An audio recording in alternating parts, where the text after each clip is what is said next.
प्रधानमंत्री नरेंद्र मोदी उत्तराखंड के शीतकालीन पर्यटन को नया आयाम देने के लिए उत्तरकाशी के हर्षिल और मुखवा पहुंचे। प्रधानमंत्री ने उत्तराखंड के पर्यटन और आस्था से अपने गहरे जुड़ाव को साझा किया। उन्होंने कहा कि मां गंगा ने उन्हें अपने पुत्र की तरह गोद लिया है और यह वही स्नेह है जो उन्हें आज मुखवा गांव तक लेकर आया है। प्रधानमंत्री नरेंद्र मोदी ने घाम तापो थीम पर उत्तराखंड के विंटर टूरिज्म को प्रमोट करते हुए देश विदेश के पर्यटकों को देवभूमि आने का न्योता दिया। उन्होंने कहा कि उत्तराखंड की खूबसूरती सिर्फ गर्मियों तक सीमित नहीं रहनी चाहिए, बल्कि इसे बारहमासी पर्यटन स्थल के रूप में विकसित करना जरूरी है। उत्तराखंड को साल भर पर्यटन के लिए विकसित करने की दिशा में नए कदम उठाए जा रहे हैं। विंटर टूरिज्म के तहत स्कीइंग, ट्रेकिंग, योग और आध्यात्मिक शिविर जैसी गतिविधियों को बढ़ावा दिया जाएगा। डबल इंजन की सरकार उत्तराखंड के विकास के लिए तेजी से काम कर रही है। चारधाम यात्रा को सुगम बनाने के लिए ऑल वेदर रोड, आधुनिक एक्सप्रेसवे और रोपवे परियोजनाओं को मंजूरी दी गई है। केदारनाथ और हेमकुंड साहिब के लिए निर्माणाधीन रोपवे यात्रियों की सुविधा को और बेहतर बनाएंगे। नेलांग और माणा जैसे इलाकों में पर्यटन सुविधाएं बढ़ाई जा रही हैं। प्रधानमंत्री नरेंद्र मोदी ने अपने संबोधन के अंत में गंगा मैया की जय के उद्घोष के साथ उत्तराखंड को साल भर पर्यटन के लिए तैयार करने का संदेश दिया।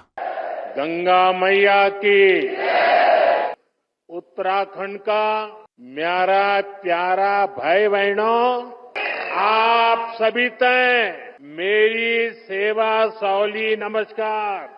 मैं चाहता हूं कि उत्तराखंड में कोई भी सीजन हो, कोई भी सीजन ऑफ सीजन ना हो, हर सीजन में टूरिज्म ऑन रहे। अब ऑफ नहीं, ऑन का जमाना। विंटर टूरिज्म में यहाँ लोगों को ट्रैकिंग, स्कीइंग जैसी एक्टिविटीज का रोमांच सचमुच में रोमांचित कर देगा। धार्मिक यात्रा के लिए भी उत्तराखंड में सर्दियों का समय बेहद खास होता है। कई तीर्थ स्थलों पर इसी समय विशेष अनुष्ठान भी होते हैं। यहाँ मुखवा गांव में ही देखिए, इससे यहाँ साल भर उपलब्ध रहने वाले रोजगार के अवसर विकसित होंगे। इसका बड़ा फायदा उत्तराखंड के स्थानीय लोगों को होगा, यहाँ के युवाओं को होगा। साथियों, उत्तराखंड को विकसित राज्य बनाने के लिए हमारी डबल इंजन सरकार मिलकर काम कर रही। चार धाम, ऑल वेदर रोड, आधुनिक एक्सप्रेसवे, राज्य में रेलवे, विमान और हेलीकॉप्टर सेवाओं का विस्तार। कल केंद्रीय कैबिनेट ने केदारनाथ रोपवे प्रोजेक्ट और हेमकुंड रोपवे प्रोजेक्ट को मंजूरी दे दी है। पहले सीमावर्ती गांवों को आखिरी गांव कहा जाता था। हमने ये सोच बदल दी। हमने कहा ये आखिरी गांव नहीं है, ये हमारे प्रथम गांव है।